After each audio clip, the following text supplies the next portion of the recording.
Mga ka-K5, niya diri sa area sa may barangay Villasol sa Bayawan City. Kini nga dalan, provincial road ni siya and national road going to Negros Occidental. Ang next ini nga barangay is barangay Villasol proper, and then pag mabanti ka, patuo, Barangay San Jose, Barangay Bayawan City. And the next nga barangay diri is Barangay Manduao, Bayawan City, border barangay between Negros Occidental and Negros Oriental. Kay after sa boundary sa Manduao is Barangay Bantayan, sakop na sa barangay o Cabancalan City, Negros Occidental. Pero lantawan nyo ni guys, oh.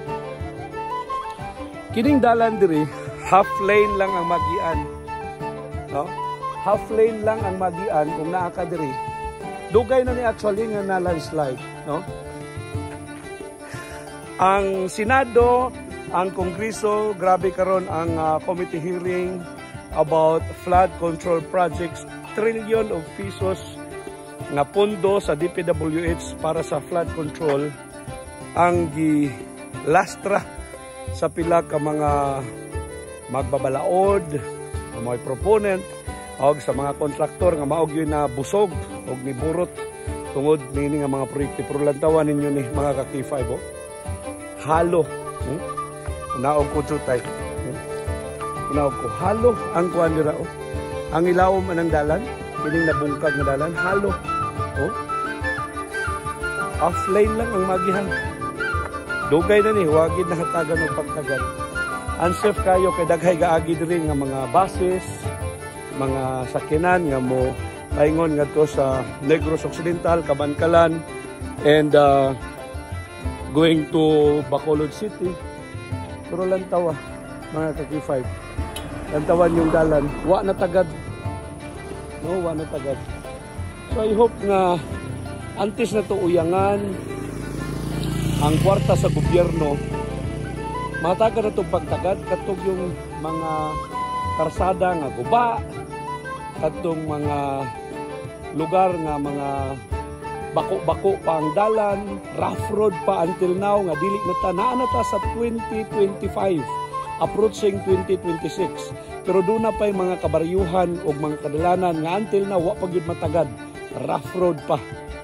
Ni ay dalan, provincial road, national road, daghay nagaagi diri mga buses, private cars nagikan sa Negros Oriental nga diri moagi going to Cabancalan City, lahos na sa Bacolod City, ug uban nga bahin sa Negros Occidental, wa gyud di matagad. I hope, no, nga paghatagan og pansin ni, no, nga mahinaot kini mismo mo'y mahatagan og pagtagad nga maaksyonan ni diri nga problema o kini nga karsada. No, kung unsa man gyud ni ang DPWH doon na nabagay budget para ma-repair ni nga karsada. Dili na hulaton nga mas mo bungkag pa ning karsada diri, no, nga dili na maagyan sa mga sakyanan. Kaya tunga na lang sa dalan, katunga na lang sa dalan ang maagihan mga ka-K5. Boss nga na landslide? Kato pa maning kuan? Kato audit? Oh, kato pa ni. So dugay-dugay na. Dugay na. Huwag yun matagay pagtagad, no? Ini kayo, kaya delikado magikain ni kayo, usala lang kalain ang maagihan. No? Pag naslalom? Oh, halo na gani, akong kisilib, na halo na sa ilawom. So dugay na gid ni, huwag yun makakuha ni, no? Unsa kay plano ang DPWH ani? Sige, thank you tayo. Taga-diri ka tayo. Kisa yung pangalan? Dito Rosima. Taga-diri sa Villasol. So guys, thank you. Kining dalan, delikado na kayo. Halo na ng ilawom. What now? Halo na ng ilawom, guys. No? So, sa mala ka diri nga area, dili ka familiar ni area, amuari ka. For example, taga-occidental ka, mo shortcut ka diri. Delikado kayo aga og ma-slide ka. No? Kay kini, agay.